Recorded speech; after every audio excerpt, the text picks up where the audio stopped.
And a good Thursday afternoon to you. Chief Meteorologist Tim Buckley with you. I guess it's the evening now, isn't it? But it is our 6:30 Weather Impact Live show. We'll be talking a little bit about Carolina weather, everything you need to know over the next 30 minutes. So thanks for joining us. As always, today was mostly a pretty comfortable day of weather compared to where we've been. We've really switched things around from this week, going from 70s on Sunday all the way down to high temperatures only in the 40s for a couple of days to where we are now, which is a lot more in line with what you would think of or what you would expect for a November day. So thanks for joining us. Hope you'll stay along for the ride here over the next 20 to 30 minutes. Let's get right to it. I'm going to start you out by showing you the almanac for today. And a couple of interesting things. Of course, we can look at the cloud cover too. One of the things you'll notice is how much it kind of varies throughout the day today. So let's take a look here. I'm going to hit play and you'll notice how these clouds kind of initially fade away, and then we have new rounds of cloud cover kind of forming throughout the day. These are mostly cirrus clouds. And we were talking in the Weather Center about this today. A lot of them seem to form off of part of the jet stream and just kind of creating a little bit of extra lift over North Carolina. These are just some subtle things that can influence our weather throughout the day. Turned out to be a really pretty evening, of course, and you can see that on this snapshot from High Point earlier today. And as always, this time of year, we get that crisp visibility. And if you have a keen eye, you can kind of look here just right off North Main Street. Those are the mountains of Hanging Rock right about here. And over this way, that's Pilot Mountain. And this way, that is the skyline of Winston-Salem. So kind of interesting, even from a little bit of an elevation, you can kind of see those things around the Piedmont. As far as the data goes, 42 and 64, you compare that to 39 and 61. We had a pretty typical day of weather. But it is interesting that this time of year, you really can get a little bit of everything. So our record low for today's date, 20 degrees, record high, 80 degrees. So really, it can do a little bit of anything at this time of year. And just to kind of emphasize that contrast that we were talking about, the average high of 61 degrees, look at all the variance. 75 on Sunday, warmest day of the month, and then 40s on Monday and Tuesday, back to the 60s for today. So they say variety is the spice of life. We've got a lot of spice here in North Carolina. Couple points for you the next few days. I don't think you'll find too many freezing cold mornings. We will be a little chilly tomorrow, but overall into the weekend, we're not seeing the concerns that we had, disconnecting the hoses, things like that. That's not really a big problem, probably for the next week or two.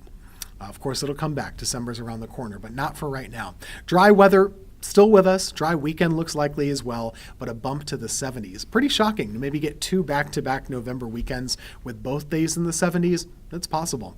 And we mentioned the drought. Let's actually get right into that here because it is something that we need to talk about a little bit. As far as the drought situation in North Carolina, this data always comes in with the U.S. National Drought Monitor. They only issue it once a week, so we get new data every Thursday. The rainfall data is consistent through about Tuesday, so it takes them a couple days to compile the report, and then we get it. There's been no change since last week, really at all. This week, the report has about half the state of North Carolina in a moderate drought, which is that first shade of tan. And then the darker shade of tan, a small area right over here, pretty close to Rocky Mount and Greenville in the eastern half of the state, about a little 20% slice is in a severe drought. So that's kind of the situation right now.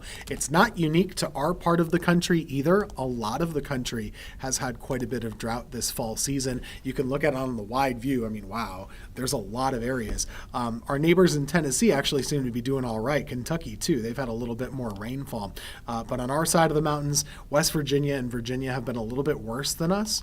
And farther off to the north, New England has been in a horrible drought. Coastal Maine, New Hampshire as well. That was a big factor in their foliage season.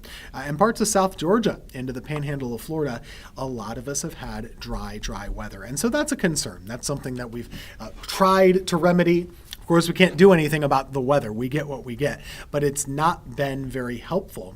The last several weeks, we haven't had too many rainfall events, and I don't see too many on the way either. So what do we have coming our way? High pressure, the main weather driver right now, and it's shifting a little bit. Something to always keep in mind when we have high pressure in our area. there's a clockwise flow around it. So just as you get an easterly or a northeasterly wind on one side, you can get a westerly and a southwesterly wind on the other side. That means for our area, we're likely to start to get in on warmer weather heading into early on the weekend. So Saturday and Sunday look to be a bit warmer than we are right now. You can see where that warmth is coming from in Texas. That's going to start to head our way. So really above average weather for temperatures for most of the East Coast. Now, if you look north, there is a bit of a front here. It's just not likely to have a ton of strength for our region.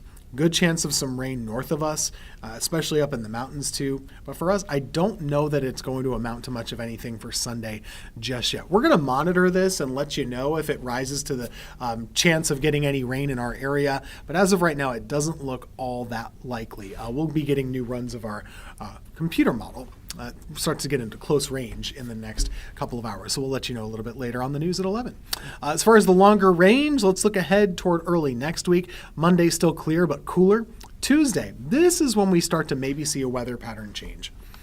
And what we'll find here is a little bit of a moisture push coming in from the west to our north as well. There's some chance that some of that gets into our area by late Tuesday, but it's just a chance and it's not a guarantee.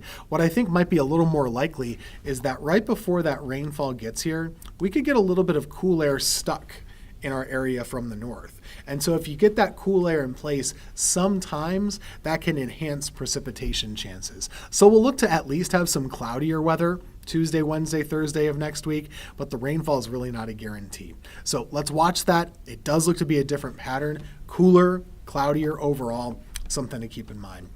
In the here and now, we have a cold night. We should be getting down to about 37 degrees, so a little bit of a chill to the air, to say the least. And if we go town by town here, I do think some of our rural areas do have a chance at getting to be right around freezing. So that's going to be something that we'll watch. Temperatures right there around freezing for most of our area, but a little bit above that in most of our cities. So just kind of watch for mid-30s or so heading into tomorrow morning. Overall, though, our weather pattern is changing a little bit at the end of next week. As we said, temperatures getting back into, well, let's say the 60-degree range with cloudier conditions too. So that's kind of the weather pattern overall for the next several days. Coming up on the rest of the show here, we're going to talk about the extended forecast with our partners down at WCNC in Charlotte. We are looking, of course, at different conditions throughout the Carolinas that are always interesting to track. So stay with us. We got a lot more coming up for you. It is Weather Impact Live here on Thursday. We'll be right back in just about 2 minutes.